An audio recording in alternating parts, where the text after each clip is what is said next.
Assalamualaikum warahmatullahi wabarakatuh. Kami dari Departemen Kimia Fakultas Matematika dan Ilmu Pengetahuan Alam Universitas Andalas. Pada kesempatan ini saya akan memandu jalannya presentasi kelompok kami yang berjudul isolasi mRNA. Sebelum itu izinkan kami untuk memperkenalkan diri. Saya sendiri Zamratul Haifa dan rekan-rekan saya yaitu ada Salsabila Zaryani, Madina Naura, Ahmad Bayu dan Mutia Salsabila. Di sini saya akan menjelaskan apa sih itu RNA. Nah, RNA itu merupakan makromolekul yang tersusun atas unit berulang nukleotida, di mana setiap nukleotida itu terdiri atas gula ribosa, gugus fosfat, dan basa nitrogen. Nah, basa nitrogen di sini itu ada adenin, guanin, urasil, dan sitosin. Kalau di RNA dia tuh tidak mempunyai timin karena timin tuh hanya berada di DNA. Sedangkan mRNA yaitu messenger RNA adalah versi RNA dari gen yang meninggalkan inti sel dan bergerak ke sitoplasma tempat protein dibuat. Selama sintesis protein, organel yang disebut ribosom bergerak sepanjang mRNA, membaca urutan basanya dan menggunakan kode genetik untuk menerjemahkan setiap tripet 3 basa atau kodon menjadi asam amino yang sesuai. Nah, isolasi RNA itu sendiri adalah ekstraksi RNA dari sampel biologis. Prosedur ini rumit karena keberadaan enzim ribonuklase di dalam sel dan jaringan yang dapat dengan cepat mendegradasi RNA. Nah, untuk struktur mRNA bisa dilihat dari slide. Untuk topik selanjutnya akan dijelaskan oleh rekan-rekan saya. Assalamualaikum warahmatullahi wabarakatuh. Perkenalkan nama saya Mutia Salsabila dengan NIM 221041-2011. Saya akan menjelaskan tentang isolasi mRNA. Isolasi mRNA adalah proses pemurnian molekul messenger RNA atau mRNA dari sel atau jaringan yang digunakan untuk keperluan penelitian atau aplikasinya dalam bioteknologi. mRNA adalah jenis RNA yang membawa informasi genetik dari DNA yang berfungsi untuk disintesis menjadi protein. Prinsip dasar dari isolasi mRNA adalah memanfaatkan sifat unik dari RNA, yaitu adanya ekor poli A. Beberapa prinsip isolasi mRNA yaitu yang pertama adalah lysis sel, di mana sel ini dipecah untuk melepaskan semua materi intraseluler, salah satunya adalah RNA. Yang kedua yaitu pemisahan RNA, di mana RNA total atau semua jenis RNA dipisahkan dari komponennya, termasuk yaitu protein dan DNA. Yang ketiga, pengikatan mRNA spesifik. mRNA memiliki ekor poli A yang dikenal dengan oligo, di mana kolom dengan oligo ini digunakan untuk mengikat mRNA secara spesifik melalui ekor poli A. Yang keempat itu ada pencucian dan pemurnian, di mana RNA jenis lain dicuci keluar meninggalkan mRNA yang terikat pada oligo. Yang kelima adalah elusi mRNA, di mana mRNA ini dilepaskan dari oligo dan dikumpulkan sebagai sampel murni. Jadi prinsip utamanya adalah pemanfaatan afinitas elektron antara oligo dan ekor poli A pada mRNA untuk mengisolasi mRNA dari campuran RNA lainnya. Selanjutnya, total RNA ini diisolasi dan dipisahkan dari DNA dengan protein setelah diekstraksi dengan larutan yang disebut dengan trizol. Trizol adalah larutan asam yang mengandung guanidium thiocyanat atau GITC, fenol, dan kloroform. GITC ini mendenaturasi protein dan RNase secara irreversibel. Proses ini diikuti dengan proses sentrifugasi. Dalam kondisi asam, total RNA tetap berada di bagian fase air yaitu pada bagian atas, sementara sebagian besar DNA dan protein tetap berada pada fase interfase atau di fase organik bagian bawah. Total RNA kemudian dipulihkan dengan presipitasi menggunakan isopropanol. Enzim RNase dapat dinonaktifkan dengan memasukkan dietil pirokarbonat atau DIPC. Kemudian, mengapa perlu kita mengisolasi mRNA? Beberapa alasan kenapa kita perlu mengisolasi mRNA, yaitu yang pertama, dalam penelitian ilmiah dan industri, ada beberapa skenario yang memerlukan ekstraksi mRNA. Yang kedua, jumlah mRNA dalam sel memberikan informasi penting tentang informasi gen, apa yang sedang diproses dan dalam jumlah berapa. Yang ketiga itu memahami gen apa yang sedang diubah menjadi protein apa, hingga proses apa yang terjadi dalam tubuh itu dapat menyebabkan mRNA ini hadir. Memahami mRNA juga memberikan wawasan tentang peristiwa penyambungan apa yang sedang berlangsung. Yang keempat, untuk mendeteksi atau mengukur mRNA yang sangat langka, membuat probe untuk mikroarray atau membangun pustaka molekul DNA lengkap, sehingga mRNA ini harus diisolasi. Mungkin sekian penjelasan dari saya. Terima kasih. Dilanjutkan ke teman yang selanjutnya. Baiklah, saya akan melanjutkan presentasi dari teman saya. yang mana saya sendiri yaitu Madinah Rasyada dengan BP 2210 411020. Baiklah, saya di sini akan menjelaskan tentang metode isolasi RNA. Yang pertama yaitu diambil sekitar 800 mikroliter kultur bakteri dalam Eppendorf segar. Yang kedua ditambahkan 160 mikroliter trizol seperlima polimer kultur. Yang ketiga dicampur larutan dengan baik dengan pipet beberapa kali. Lalu ditambahkan 32 mikrokloroform seperlima volumetrizol ke dalamnya. Lalu diinkubasi selama 2 hingga 5 menit dan sentrifus pada 12.000 rpm selama 15 menit pada suhu 4 derajat Celcius. Yang keenam dipindahkan fase air ke dalam tabung baru dan tambahkan volume isopropanol yang sama. Kemudian diaduk rata. Selanjutnya yaitu yang ketujuh sentrifus pada 10.000 rpm selama 10 menit pada suhu 4 derajat Celcius. Lalu buang supernatan dan suspensikan kembali pelet dalam etanol 70%. Sentrifus lagi pada 10.000 rpm selama 10 menit pada suhu 4 derajat Celcius. 9. Buang supernatan. 10. Keringkan pelet di udara pada suhu 37 derajat selama 10-15 menit. Kemudian suspensikan kembali pelet dalam 50 mikroliter buffer TE. Lalu analisis sampel RNA secara kuantitatif dan kualitatif. Bisa dilihat pada gambar berikut metode dari skema isolasi RNA. Yang selanjutnya itu ada protokol isolasi mRNA. Yang pertama yaitu opsi 1, menginkubasi sampel RNA total dengan rantai oligo-DT yang terhubung dengan biotin terlebih dahulu. Kedua, magnet magnetik yang telah dikonjugasikan sebelumnya atau dilapisi sebelumnya dengan streptavidin. Yang ketiga, inkubasi RNA yang terikat pada oligo-DT biotin dengan magnet magnetik. Lalu yang keempat, letakkan sampel pada pemisah magnetik dan singkirkan semua RNA dalam larutan yang tidak terikat pada magnet magnetik. Selanjutnya yaitu ada opsi 2. Yang pertama, magnet magnetik telah dikonjugasikan sebelumnya dengan oligo-DT. Yang kedua, sampel RNA dicampur dengan magnet magnetik. mRNA mengikat secara spesifik pada oligo-DT.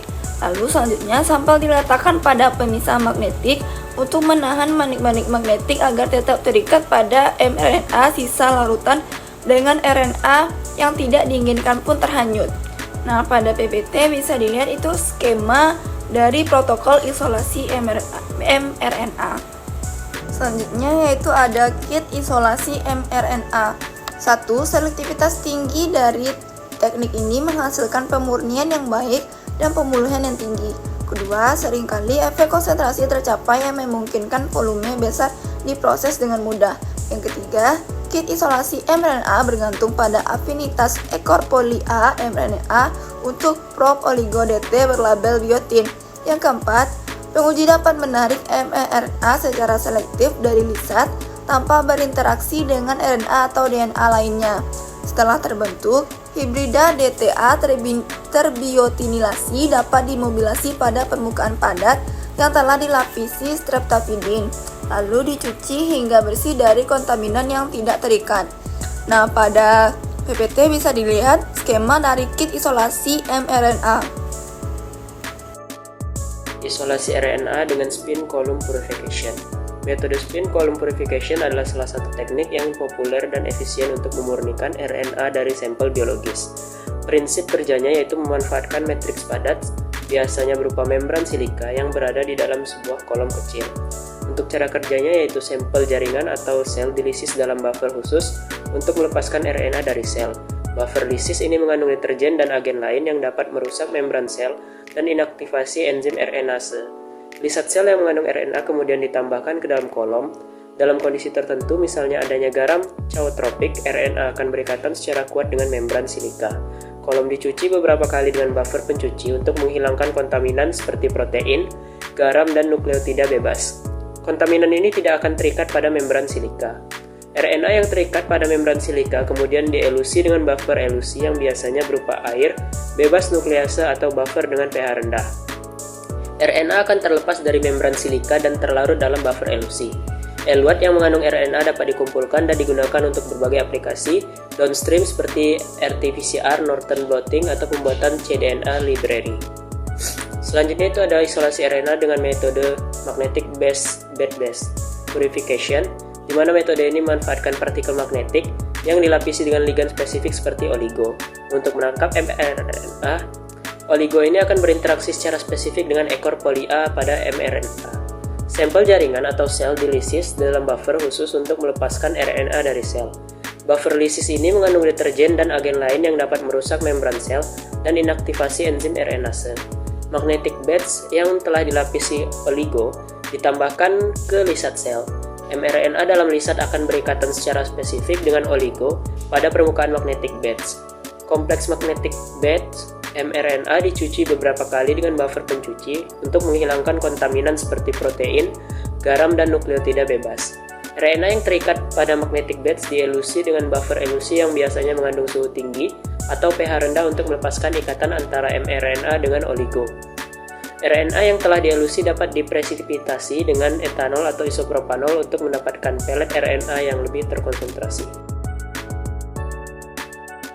Dan mengukur mRNA yang terisolasi. Yang pertama ada elektroforesis gel agarosa. Dengan prinsipnya, molekul RNA dipisahkan berdasarkan ukurannya dalam medan listrik.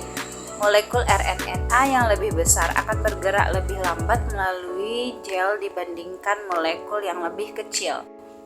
Caranya, sampel RNA dicampur dengan buffer loading dan dimuat ke dalam sumur gel agarosa. Setelah dialiri arus listrik, gel akan diwarnai dengan pewarna RNA seperti ethidium bromid. Tujuannya memeriksa integritas RNA, apakah terdegradasi atau tidak, dan memperkirakan ukuran molekul RNA secara kasar. Yang kedua ada spektrofotometri UV vis. Dengan prinsipnya, asam nukleat menyerap sinar ultraviolet pada panjang gelombang tertentu. Dengan mengukur absorbansi pada panjang gelombang 260 nanometer, konsentrasi RNA dapat dihitung. Caranya, sampel RNA dilarutkan dalam buffer TE, tris eta, dan kemudian diukur absorbansinya menggunakan spektrofotometer UV vis. Tujuannya mengukur konsentrasi RNA dan menilai tingkat kemurniannya. Nilai A260 atau A280 yang ideal untuk RNA murni adalah sekitar 1,8 sampai 2,0. Yang ketiga ada nanodrop. Dengan prinsipnya menyerap cahaya ultraviolet atau sinar UV pada panjang gelombang 260 nanometer. Kontaminan seperti protein biasanya menyerap cahaya UV pada panjang gelombang 280 nanometer. Caranya mirip dengan spektrofotometri UV vis, tetapi menggunakan volume sampel yang jauh lebih kecil. Spektrofotometri nanodrop lebih spesifik untuk asam nukleat karena dapat mengukur volume sampel yang kecil dan lebih mudah digunakan. Dengan tujuannya pengukuran cepat dan akurat konsentrasi dan kemurnian RNA. Yang keempat ada qubit fluorometer. Prinsipnya menggunakan fluorescence dye yang berinteraksi secara spesifik dengan asam nukleat. Caranya menambahkan reagen fluoresen yang spesifik untuk RNA. Fluorometer mengexcite reagen dengan cahaya pada panjang gelombang tertentu. Reagen memancarkan cahaya fluoresen yang diukur oleh alat. Intensitas fluoresensi berbanding lurus dengan konsentrasi mRNA yang kemudian dihitung menggunakan kurva standar. Dengan tujuan pengukuran kuantitatif RNA yang sangat sensitif dan akurat, bahkan pada konsentrasi yang sangat rendah. Yang terakhir ada RT-qPCR atau Reverse Transcription Quantitative Polymerase Chain Reaction. Dengan prinsipnya mengubah RNA menjadi cDNA, kemudian memperkuat dan mengukur jumlah cDNA spesifik menggunakan PCR kuantitatif. Caranya dengan mRNA diubah menjadi cDNA menggunakan enzim reverse transcriptase. si DNA kemudian diperbanyak melalui siklus PCR dengan primer spesifik untuk target mRNA. Selama amplifikasi, fluoresensi diukur secara real time yang berbanding lurus dengan jumlah mRNA awal. Hasil dibandingkan dengan kurva standar untuk menentukan konsentrasi mRNA. Tujuannya mengukur ekspresi gen tertentu dan memvalidasi hasil elektroforesensi dan spektrofotometri.